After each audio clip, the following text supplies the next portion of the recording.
Aujourd'hui on va voir ce que c'est que le mode Live View, ses avantages et ses inconvénients. Allez en avant, gagnant. Avant de commencer, je vous rappelle que sur mon site photomaniac.fr, vous pouvez accéder à ma formation gratuite sur les bases de la photographie. Je vous invite à y aller, à vous y rendre, à vous inscrire si ça vous intéresse. Alors qu'est-ce que le mode Live View? Le mode Live View est un mode qui vous permet de voir ce que votre appareil photo réflexe numérique voit en temps réel en l'affichant sur votre écran LCD.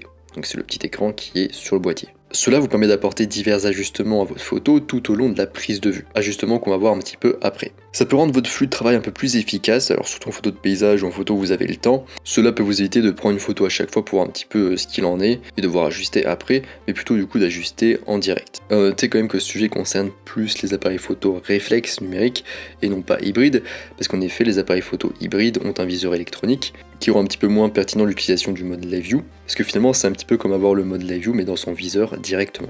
Alors quand dois-je utiliser le mode Live View? Alors déjà pour la composition, parce qu'en effet le mode Live View est très utile dans ce cas-là parce qu'il vous permet de voir beaucoup mieux que sur un petit viseur. Donc c'est notamment très utile pour la photo de nature morte ou de paysage où vous avez le temps, vous pouvez vous poser un petit peu et regarder tranquillement votre écran LCD et pouvoir ajuster la composition. Donc il n'est pas toujours facile de savoir si vous avez fait la mise au point en bon endroit, notamment si vous prenez des photos de ciel de nuit, ou encore si vous prenez des macro photos, ou encore éventuellement même pour la photo de paysage. Donc pour vérifier ça, ce que vous faites, c'est que vous mettez en mode Live View, puis vous allez zoomer au maximum comme vous pouvez pour voir en fait où est faite votre mise au point. Donc c'est là où en fait c'est le plus net sur la photo, c'est là où il y a la mise au point.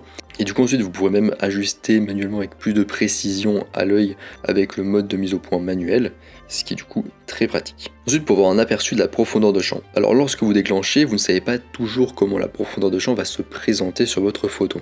En effet avec le mode Live View, vous avez la possibilité de voir la profondeur de champ avec plus de précision qu'en regardant du coup dans le viseur optique. Et cela peut vous aider à vous assurer que la profondeur de champ correspond du coup à vos attentes.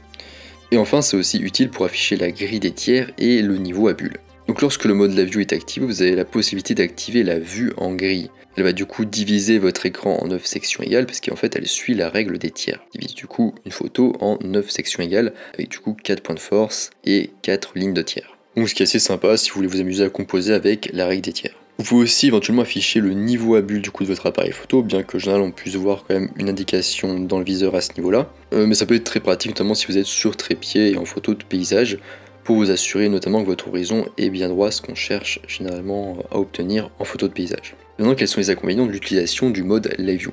Alors déjà, on a le bruit et le manque de visibilité. En fait, l'un des principaux inconvénients du mode Live View dépend de l'appareil photo que vous possédez. Sur les modèles les moins chers, par exemple, la qualité de l'écran LCD, elle est pas très élevée, et en fait, il peut facilement avoir beaucoup de bruit sur l'écran. Donc du coup ce qui rend la visibilité et l'intérêt de l'écran un petit peu moindre dans certaines situations. Et notamment en fait le mode Live View il fonctionne s'il y a suffisamment de lumière qui va frapper le capteur. Donc dès que vous commencez à perdre un petit peu de lumière en raison de l'heure de la journée, donc en début ou en fin de journée par exemple, si votre écran LCD n'est pas de très bonne qualité, il devient de plus en plus difficile de voir ce qui se trouve devant vous et surtout sur votre écran. Du coup forcément le mode Live View perd un petit peu de son intérêt.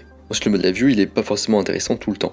Par exemple, dans le cas où vous avez des objets en mouvement, par exemple, où vous devez être très réactif, ou que vous êtes éventuellement même à main levée, le mode Live View, il est assez inutile finalement. Il va vous permettre d'être moins réactif, moins flexible, et il vous fera manquer sans doute des occasions, donc dans ce cas-là, ne l'utilisez pas évidemment.